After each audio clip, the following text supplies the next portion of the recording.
அண்ணாச்சி வணக்கம் அண்ணாச்சி. எப்படி இருக்கீங்க? நல்லா இருக்கீங்களா? உங்கள் பேர் என்ன? மயிலவேண்டன். சரி சரி. எத்தனை வருஷமா இருக்கீங்க இங்கே அம்பையில்? நாங்கள் வந்து பிறந்ததே இங்கே தானா? அம்பை தானா? இங்கே தான் அருமை அருமை அருமை. விவசாயம் பண்ணுறீங்களா? விவசாயம் பண்ணுவோம். நிலம் பின்னாடி நம்மள்தான். ஆமாம். சரி சரி சரி. ஏன்னா இயற்கை விவசாயம் பண்ண முடியுமா? இங்கே வாய்ப்பு இருக்கா? இயற்கை விவசாயம் பண்ணால் எங்களுக்கு கட்டுப்படி ஆகாது. சரி சரி சரி. அந்த கொள்முதல் விலை எடுக்க மாட்டேங்கிறாங்க. ஆஹா. நல்ல இந்த உரம் போட்டால் தான் இயற்கை விவசாயத்தில் பார்க்க முடியும். அது இப்பவும் உரம் வச்சுக்கிட்டே இல்லைங்க. வச்சுக்கிட்டே இல்லைன்னு சொல்கிறான். இல்லைன்னு சொல்லுவாங்க. ஓஹோ. அந்த உரம் இல்லை அந்த உரம் இல்லைங்கிறது ஏட்டி கூட்டி பேசுவாங்க. ஏட்டிப்படி பேசுகிறானுங்க.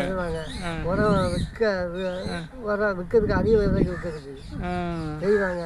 சரி. யூரியா கேட்டால் பொட்டாசி கேட்டேன். பொட்டாசி இல்லைங்க. என்ன சொன்ன ஒன்றும் சொல்ல முடியாது. பேச முடியாது. சரிங்களா? இதனால இயற்கை விவசாயம் பார்க்கறதுல நாங்களும் வந்து